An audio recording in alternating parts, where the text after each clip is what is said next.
दोस्तों आप सभी का एक बार फिर से स्वागत है आपके अपने YouTube चैनल द फिल्मी टेलर पर। तो देखा यार, यहाँ पर हेरा फेरी 3 को लेकर पिछले कुछ दिनों में जिस लेवल की हेरा फेरी चल रही है उसको लेकर भाई फैंस का तो दिल टूट सा ही गया। लेकिन भाई कई सारे लोगों का ये भी मानना है कि भाई ये एक मार्केटिंग गिमिक हो सकता है। लेकिन भाई ये वाकई में एक मार्केटिंग गिमिक है या फिर कोई सच्चाई जिसको लेकर भाई इतना ज्यादा ड्रामा चल रहा है, इतनी ज्यादा कंट्रोवर्सी चल रही है, इस चीज के बारे में आपको इस डिटेल में मतलब इस वीडियो के अंदर क्लियर करने वाला हूं। तो भाई वीडियो को आखिरी तक देखना है, स्किप करने की गलती मत करना।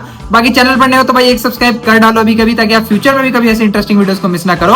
अब देखो यार, हेरा फेरी 3 मूवी तो कई सालों से बन रही है। आप सभी को पता होगा कि भाई हेरा फेरी का ये जो थर्ड पार्ट है ये एक बार 2015-16 के अराउंड इसकी शूटिंग भी स्टार्ट हो गई थी, जिसमें भाई अक्षय कुमार नहीं होने वाले थे। उसमें हमें भाई सुनील शेट्टी और परेश रावल के साथ एक हिसाब से जॉन अब्राहम और अभिषेक बच्चन नजर आने वाले थे, जो कि भाई एक हिसाब से डुप्लीकेट राजू का रोल प्ले करने वाले थे। और उस मूवी को डायरेक्ट कर रहे थे नीरज वोरा। लेकिन भाई वो मूवी बन नहीं पाई क्योंकि भाई फैंस की तरफ से काफी ज्यादा बैकलैश आया कि भाई यहाँ पर हमें अक्षय कुमार हेरा फेरी 3 के अंदर चाहिए। और भाई उस मूवी की शूटिंग कुछ हद तक मतलब होने के बाद मूवी को बंद कर दिया गया।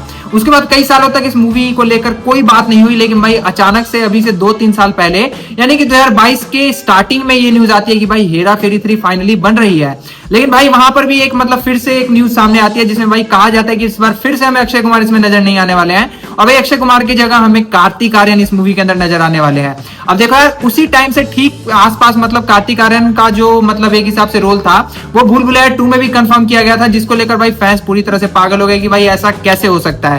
यहाँ पर एक मूवी में एक मतलब काफी ज्यादा तगड़ी फ्रेंचाइजी जो कि भूल भुलैया फ्रेंचाइजी है, उसके अंदर जब कार्तिक आर्यन ने अक्षय कुमार को रिप्लेस किया था तभी भाई फैंस की तरफ से इतना ज्यादा बैकलैश मिला था और भाई फैंस उससे बिल्कुल भी खुश नहीं थे। लेकिन भाई उसके जस्ट कुछ दिनों बाद एक और काफी ज्यादा आइकॉनिक फ्रेंचाइजी, इतनी ज्यादा वेटेड मूवी जिसका भाई इंतजार हर एक इंडियन सिनेमा लवर कर रहा है, उसके अंदर भाई अक्षय कुमार को फिर से कार्तिक आर्यन कैसे रिप्लेस कर देंगे, भाई इस चीज को लेकर फिर से सोशल मीडिया के ऊपर काफी ज्यादा तगड़े लेवल के मतलब एक हिसाब से ट्रेंड्स चलने लगे।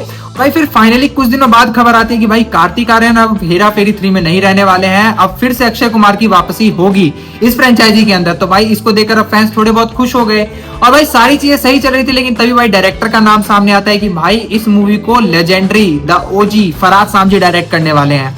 और भाई इस चीज को देखकर भाई फिर से फैंस गुस्सा हो जाते हैं कि भाई यहाँ पर फरहाद सामजी इतनी ज्यादा तगड़ी मूवी को कैसे डायरेक्ट कर सकते हैं, क्योंकि भाई उन्होंने इससे पहले भाई इससे भी काफी ज्यादा भयंकर लेवल की मूवीज जैसे किसी का भाई किसी की जान, बच्चन पांडे जैसी मूवीज भाई दी हुई है हम लोग को, और भाई उनका ही मतलब दर्द झेलना मुश्किल हो रहा है। तो भाई यहाँ पर इतनी बढ़िया फ्रेंचाइजी को क्यों स्पॉइल किया जाए। तो भाई इसको लेकर फिर से ट्रेंड्स चलना स्टार्ट होते हैं और भाई फिर से पता लगता है कि भाई यहाँ पर अब फरहाद सामजी इसे डायरेक्ट नहीं करेंगे और भाई किसी और डायरेक्टर को अप्रोच किया जाएगा। फिर उसके कुछ दिनों बाद भाई ये खबर आती है कि भाई राज शांडिल्य, जिन्होंने भाई ड्रीम गर्ल 2 और विक्की और विद्या का वो वाला वीडियो जैसी मूवीज हम सभी को दी हैं, वो अब इस मूवी को डायरेक्ट करने वाले हैं और भाई उनको इस चीज के लिए अप्रोच किया गया है। लेकिन भाई बाद में राज शांडिल्य की तरफ से भी क्लैरिफिकेशन आता है कि भाई उनको हेरा फेरी 3 की स्क्रिप्ट नहीं पसंद आई और भाई कुछ ऐसे मतलब चीजें थी जो कि भाई उनको सही नहीं लगी और भाई वो इस मूवी को डायरेक्ट नहीं करने वाले हैं। तो भाई अब फैंस मतलब फिर से निराश हो जाते हैं कि भाई अब कौन करेगा इसे डायरेक्ट। लेकिन उसके जस्ट कुछ दिनों बाद अक्षय कुमार की भूत बंगला मूवी अनाउंस होती है उनके बर्थडे के मौके पर, जिसको देखकर भाई फैंस थोड़ा बहुत अपना दिल बहला लेते हैं कि भाई एटलीस्ट कम से कम जो ओजी डुओ है अक्षय कुमार का और प्रिया दर्शन का, इनफैक्ट उसके अंदर जो भाई प्रिया दर्शन के आइकॉनिक कैरेक्टर्स हमेशा की तरह मतलब आइकॉनिक जो एक्टर्स होते हैं, वो परेश रावल हो, राजपाल यादव हो, आसरानी, वो सभी एक साथ हमें देखने को मिलने वाले हैं। तो इसी को हेरा फेरी 3 मानकर काम चला लेंगे। लेकिन भाई जैसे ही भूत बंगला की शूटिंग 70 से 80% कंप्लीट होती है, भाई यहाँ पर प्रिया दर्शन खुद मतलब अपनी तरफ से अनाउंस करते हैं कि भाई वो हेरा फेरी 3 मूवी डायरेक्ट करेंगे। अब भाई यहाँ पर जब वो इस चीज को मान ले तो भाई फैंस एकदम खुश हो जाते हैं कि भाई फाइनली सब कुछ ठीक हो गया। यहाँ पर जगह जगह पे भाई अलग अलग इंटरव्यूज में परेश रावल की तरफ से, सुनील शेट्टी की तरफ से ऐसी खबरें आती है कि भाई हेरा फेरी 3 का शूट बहुत जल्द स्टार्ट होने वाला है, बहुत जल्द मूवी हम लोग के सामने होगी। लेकिन भाई आखिरी में फिर अचानक से अभी से कुछ दिनों पहले यानी कि 3 या 4 दिन पहले एक अपडेट आती है कि भाई परेश रावल हेरा फेरी 3 को ड्रॉप कर चुके हैं, यानी वो अब हेरा फेरी 3 मूवी के अंदर हमें नहीं देखने को मिलेंगे। अब देखो यार, बाबू राव का कैरेक्टर इतना ज्यादा फेमस है कि भाई हेरा फेरी की सोल आप एक हिसाब से उस कैरेक्टर को कह सकते हो। और भाई वो कैरेक्टर अगर वो पर्टिकुलर एक्टर ना निभाए, कोई और एक्टर को उस जगह पे इमेजिन करना है भाई अपने आप में काफी ज्यादा अजीब चीज हो जाती है। तो भाई फैंस ये देखकर एकदम अचानक से शॉक हो जाते हैं कि भाई परेश रावल कैसे एंड पॉइंट पर मतलब इस मूवी को छोड़ सकते हैं। और भाई इस चीज का कंफर्मेशन खुद परेश रावल अपने ट्विटर हैंडल पर देते हैं कि भाई मैं अब ये मूवी नहीं कर रहा हूँ। ये क्रिएटिव डिफरेंस की वजह से नहीं है, मतलब कि मेरा मेकर्स के साथ कोई मतलब ऐसे लफड़ा वगैरह नहीं है, बस मेरा अब अचानक से मन नहीं कर रहा है कि भाई मैं ये मूवी करूं। अब खुद सोचो यार, कोई बंदा जो कि भाई इतने दिनों से कह रहा हो कि भाई प्रोमो आने वाला है, शूट स्टार्ट होने वाला है, जो कि भाई अक्षय कुमार के साथ इतनी सारी मूवीज अभी कर भी रहा है, जैसे कि वेलकम टू द जंगल, भूत बंगला वो कंप्लीट कर चुके हैं। वो बंदा अगर अचानक से किसी मूवी को छोड़े तो भाई अपने आप में काफी ज्यादा शॉकिंग हो जाता है। तो भाई अब इस चीज को लेकर भाई फैंस यहाँ पर ट्विटर पे इस चीज का जवाब मांगने लगते हैं कि भाई क्या हुआ, कैसे हुआ, क्या नहीं हुआ। तो भाई इस चीज को लेकर बाद में सुनील शेट्टी का रिएक्शन आता है कि भाई बाबू राव के बिना मतलब हेरा फेरी 3 नहीं बन सकती है। मेरे और मतलब राजू के कैरेक्टर यानी जो श्याम और राजू का कैरेक्टर है उसके बिना तो बन भी सकती है, लेकिन भाई बाबू राव के बिना इस चीज को सोचा भी नहीं जा सकता। तो भाई यहाँ पर फिर से अब यहाँ पर कंफ्यूजन होने लगता है कि भाई शायद सुनील शेट्टी भी अभी इस मूवी को छोड़ सकते हैं। और भाई इतने सारे ड्रामे जब चल रहे थे उसी के बीच में भाई प्रियादर्शन का रिस्पॉन्स ये आया है रिसेंटली कि भाई उनको पता ही नहीं था कि भाई परेश रावल अचानक से इस मूवी को छोड़ेंगे, क्योंकि भाई यहाँ पर मूवी का प्रोमो शूट कर लिया गया है। और भाई प्रियादर्शन ने ये भी चीज क्लियर की कि भाई हेरा फेरी 3 का भी कुछ पार्ट उन्होंने शूट किया और भाई इसको लेकर मतलब सभी लोग खुश थे, सभी लोग मतलब एकदम से एक्साइटेड थे कि भाई यहाँ पर पुरानी कास्ट के साथ हेरा फेरी 3 अब बन रही है। और भाई स्क्रिप्ट भी काफी ज्यादा अच्छी थी। प्रियादर्शन ने बताया कि भाई उनके पास ये आइडिया था, भाई उन्होंने सभी को पिच किया और भाई सबको ये आइडिया भी पसंद आया, तो भाई सभी काम करने के लिए तैयार थे। लेकिन भाई अचानक से अगर परेश रावल इस चीज को छोड़ते हैं तो भाई ये वाकई में शॉकिंग है। और भाई इसी चीज को लेकर अक्षय कुमार की केप ऑफ गुड फिल्म्स, जिन्होंने भाई फिरोज नाडियाडवाला से हेरा फेरी 3 बनाने के राइट्स खरीदे थे, उन्होंने भाई 25 करोड़ का मतलब एक हिसाब से लीगल नोटिस ठोक दिया परेश रावल के ऊपर। और भाई बाद में अब जाके ऐसी न्यूज आ रही है कि भाई यहाँ पर परेश रावल ने काफी ज्यादा तगड़े लेवल का रिम्यूनरेशन मांगा था, यानी काफी ज्यादा तगड़े लेवल की फीस मांगी थी। और भाई पहले ही उनको मतलब इस मूवी के लिए उनके करियर की अब तक की हाईएस्ट फीस ऑफर की जा रही थी, लेकिन भाई उसके बावजूद भी उन्हें और चाहिए था। वैसे देखा यार इस न्यूज को लेकर मतलब मैं पूरी तरह से कंफर्म नहीं हूं, क्योंकि भाई ये कुछ मतलब इंस्टाग्राम के ऊपर कुछ छोटे मोटे सोशल मीडिया पेजेस के द्वारा फैलाई जा रही है। हालांकि देखो कई बार ऐसी न्यूज भी सही हो जाती है, बट यस इतनी बड़ी प्रॉब्लम होने के बावजूद अब हेरा फेरी 3 फाइनली खतरे में है। और भाई ये मूवी बनेगी या नहीं बनेगी, अब इसको भी लेकर काफी ज्यादा बड़ा वाला क्वेश्चन मार्क है।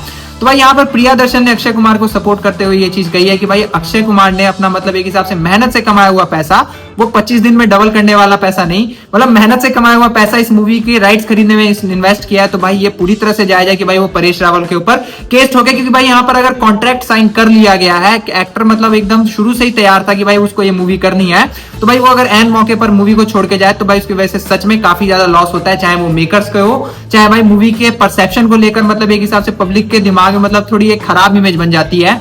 तो भाई ये सारी चीजें यहाँ पर हेरा फेरी 3 से रिलेटेड चल रही हैं। अब देखो यार मैं अपनी तरफ से बताऊं ना तो भाई ये मार्केटिंग गिमिक तो अब नहीं लग रहा है। जब भाई परेश रावल के निकलने की न्यूज आई थी तो भाई मुझे कुछ हद तक ये लग भी रहा था, लेकिन भाई अब ये फाइनली नहीं है। बीच में जो अपडेट्स आई थी कि भाई यहाँ पर आईपीएल के फिनाले के दौरान हमें हेरा फेरी 3 का प्रॉपर वाला अनाउंसमेंट देखने को मिलेगा, तो भाई अब वो भी थोड़ा मुश्किल ही लग रहा है। जब तक अब भाई ये कास्ट वाली प्रॉब्लम सॉल्व ना हो जाए तब तक भाई कुछ भी नहीं कहा जा सकता। देखकर मुझे अंदर से ऐसा लग रहा है कि भाई यहाँ पर परेश रावल की वापसी हो सकती है इस फ्रेंचाइजी के अंदर, और भाई अगर नहीं भी होती है ना तो भाई उनके कैरेक्टर को मेरे हिसाब से रिप्लेस नहीं किया जाना चाहिए, क्योंकि भाई ऐसा हो सकता है कि भाई अगर आप स्क्रिप्ट के अंदर उनके कैरेक्टर को किसी मतलब एक पार्टिकुलर पॉइंट या कोई एक पार्टिकुलर सिचुएशन दे दो जिसकी वजह से भाई वो मूवी में ना भी प्रेजेंट हो तब भी चल जाएगा, तो भाई वो काफी ज्यादा बेहतरीन रहेगा। बट यस ओवरऑल भाई अब हेरा फेरी 3 काफी ज्यादा मतलब मुश्किल है अभी फिलहाल के मतलब आने वाले 1-2 सालों में बनना।